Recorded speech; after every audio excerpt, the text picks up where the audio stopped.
What is up guys, Andy Forrest Team Runner here and welcome back to another video. And today I want to talk to you guys about how I'm aiming to get stronger, not just for this training block, but in preparation for the London Marathon.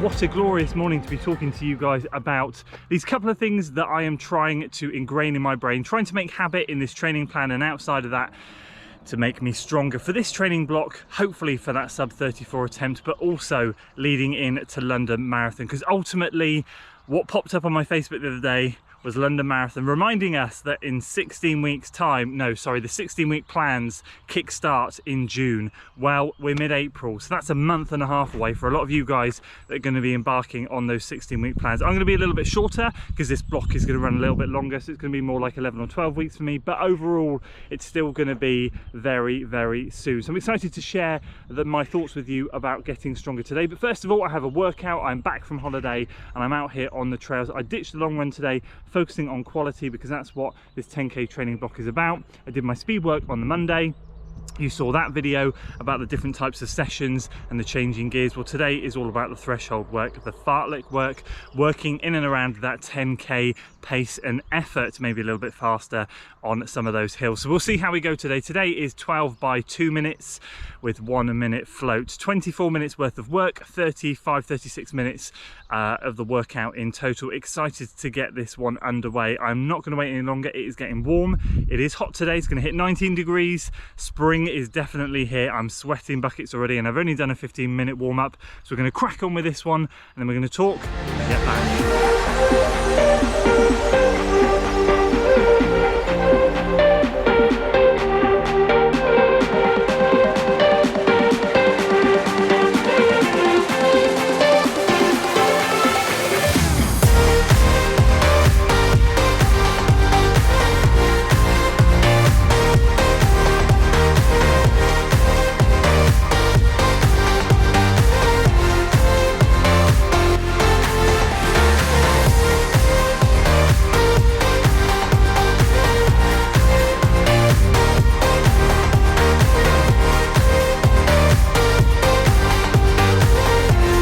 Going well so far, 7 out of 12 done, 5 to go, but the hardest 5 left, uphill for 2 or 3 of them.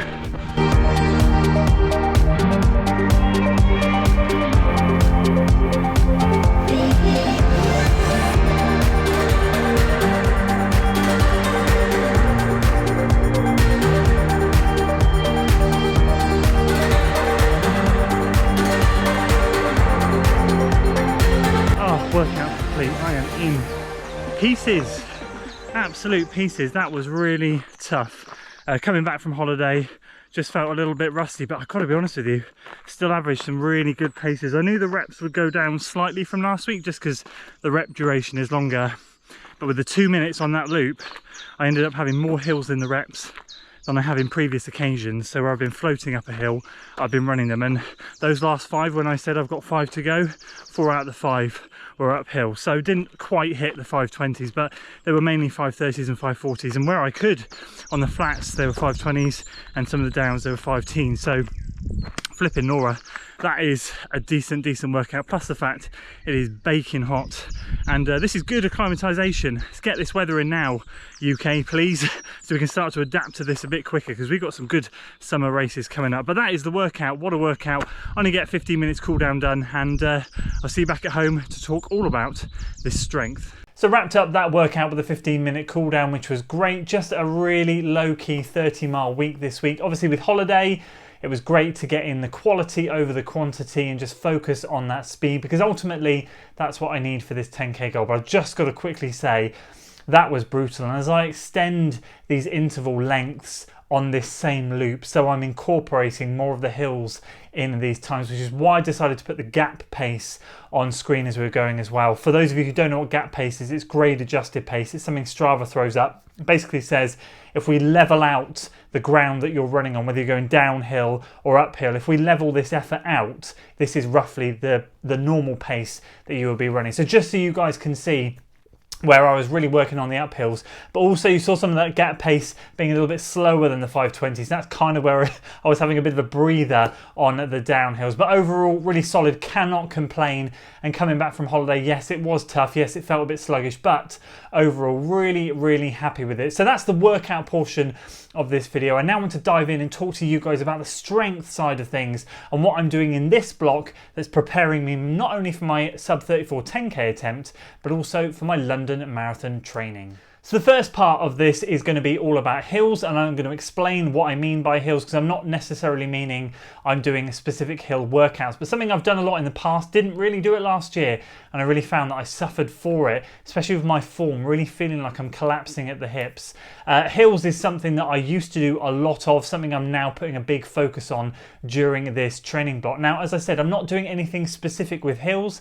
I'm not necessarily doing hill reps. I'm not ruling out doing any of that stuff. I probably will chuck in a few of those workouts along the way. But what I mean is I'm taking my workouts onto terrain, onto the trails that allows me to incorporate some nice rolling hills, some nice rolling undulating trails that allow me to work on effort rather than pace. So what I noticed actually was in the previous speed block that I did through winter out on the industrial estate on the concrete, and of the more recent half marathon training I've been doing leading up to Cardiff, I was averaging in and around 1,000 to 1,500 foot per week of elevation, which for me is nothing. For some people it might be quite a lot, but for me is absolutely nothing.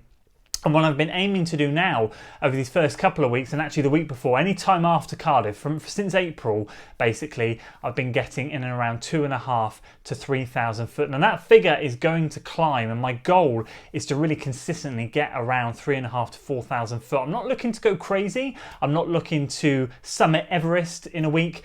I'm just looking to make sure I get some really sturdy, steady hills in there. It hardens up the legs and it hardens up the mind, and it teaches you to work on effort. And that, combined with the fartlek workout I'm doing today, or did today I should say, that couples together with this whole hills and effort thing. Because what I would normally do on my threshold work is take it out onto the concrete and try and hit those metronomical splits. If you saw the shifting gears video, you'll know exactly what I mean. But what I'm doing by taking it out onto the trails is I'm not really focusing on pace so much, but I'm then taking it out on effort. So that's where I'm judging things. Can I hold that pace and effort? And if you were eagle-eyed, you will have seen the effort just tail off towards the end of that workout, just dropping sort of 5 to 10 seconds per mile per rep. Now that's nothing major, but it just shows I went out a little bit too hard, a little bit too keen off holiday, something I haven't done in the previous 2 weeks. But this is brilliant because it just teaches me and you guys how to pace races and how to pace things if the watch goes tits up. I've been in many situations where the GPS has just disappeared, has messed up, and I've had to run based on feel, and I can't recommend enough how important it is to do that. So that's kind of the more natural strength side, something I'm doing in this block and will be continuing to do right the way up to Frampton 10k on July the 4th, keeping these hills in there, keeping the rolling terrain in there, especially on the long runs when I'm doing some bits and pieces there. I can't wait to take the rolling hills into my training some more. And the other part to this, the second thing that I've been doing really for the last 2 months now, and going strong, I have a nice weekly routine of strength work, which is finally seeming to stick, with one of these, a kettlebell. It even still has the label on it. Bought this thing from Asda. As you can see, this is an 8 kilogram kettlebell. I got this about halfway through February, and I've been working on a routine that I can do in 15 minutes. And I've got 3 or 4 exercises that I kind of do per routine, 3 sets of 10 to 15 reps. I'm up to 15 reps now, so I'm building slowly, steadily and confident, and I'm rotating some of those exercises per. So I'm not doing the same thing every time. I'm just picking 3 or 4 things to make a mini set and doing 3 sets of them between 10 to 15 times. I started at 10 and I'm now up to around 15. Now, the story behind the kettlebell is years ago when I had a bad back, I had a PT that put together a tailored strength program for me in the gym. I used to love it. I went to the gym solidly for a year. My running benefited massively. It was great. I didn't have to train anymore running wise, but my times plummeted because I was holding form so much better. We had our lad, our youngest. I was unable to really commit to the gym at that point. It was tough. You guys know how it was. getting out early for those runs and just really struggling in the daytime to fit any gym work in. So strength has suffered since then. I've tried to then go back to the gym, start some routines, trying to jump straight back into where I've left off, and I've pulled things, tweaked things, especially in my back. I used to use 10 to 12 kilogram weights, kettlebells at the gym, and realised very quickly that this is not going to work. But my favourite part of that strength area and strength routine I was doing, and that routine was about an hour to 70 minutes long, was the kettlebell exercises. I loved it. So I thought to myself, do you know what? I'm going to grab a kettlebell for home. I think that thing was like 14 quid in Asda, and I have used it twice a week ever since. I'm using it after my hard days, just so you're aware. So after I've done my workouts, usually on a Tuesday and a Thursday, or it sometimes tends to be Thursday and a Saturday. If I miss Tuesday, do it after my long run. I never do it after an easy or a moderate day. So I make the hard days hard and the easy days easy. And to be perfectly honest with you, I'm really slowly starting to feel the benefit. In fact, I wish I'd been doing it a month before Cardiff rather than just 2 weeks, because I'm really already finding now that with these trail fartleks, I'm able to push through and hold some really solid pace on this undulating terrain. I'm feeling my legs getting stronger, I'm feeling my whole body getting stronger, my upper back getting a little bit stronger as I'm doing bits and pieces around there. I've only recently started adding in some upper body weight stuff with the kettlebell, but it's all paying dividends. So dropping down a weight just to, you know, get my body used to it. I will be getting a 10 kilogram one at some point, but at the moment I want the 8 kilogram one to feel light and easy before I move on to that stage, and I'm just not there yet. But twice a week I've stuck to this, and I have to say it is making such a big improvement. And as you guys know, the marathon is all about that upper body strength, especially for me. Leg strength isn't really that much of an issue. I run on the trails, I work the hills. I've always prided myself on having relatively good leg strength, feeling good, a bit of a gazelle when I'm going up the hills. Terrible downhill, look like Bambi on ice, but going uphill, I'm usually quite good and quite strong. The problem lies for me in my upper back and my upper body and my hips. My hips sag, my upper back comes over, my jaw juts out, and that is the end of breathing smoothly. And this is what I need to combat for London. This is why I'm trying to get a routine that I can work in nicely, that works, that I can stick to. And so far, touch wood, it's just coming up to 2 months. And as of yet, I haven't missed a kettlebell session. So I've been doing 2 a week. I'm just hoping I can stick and hold with this. What I'd love to hear from you guys is, do you do kettlebell work? And if you do, link below any videos that you have of any good kettlebell routines, because I'm always looking to mix and match my workouts with it, and I'm always looking to mix and match the type of stuff I'm doing. I'd love to have a specific upper body one, I'd love to have a specific glute and hip one, and then leg strength one, and balance, just because I feel at the moment I'm really stuck in some kind of, I've basically got 6 or 7 exercises that I'm rotating and picking 3 or 4 of them at a time, so there's not really too much variety, and the last thing I want is to get stale and stagnant with this. But those are the 2 things that I'm doing, and any help with that from you guys would be really gratefully appreciated. As I said, I'd love to know if you're a fan of kettlebells. I really think they're one of the most underrated pieces of equipment for runners. I mean, they're so easy and cheap to get, and to build a little routine really takes no time at all. So fingers crossed I can stick to that. I'm hoping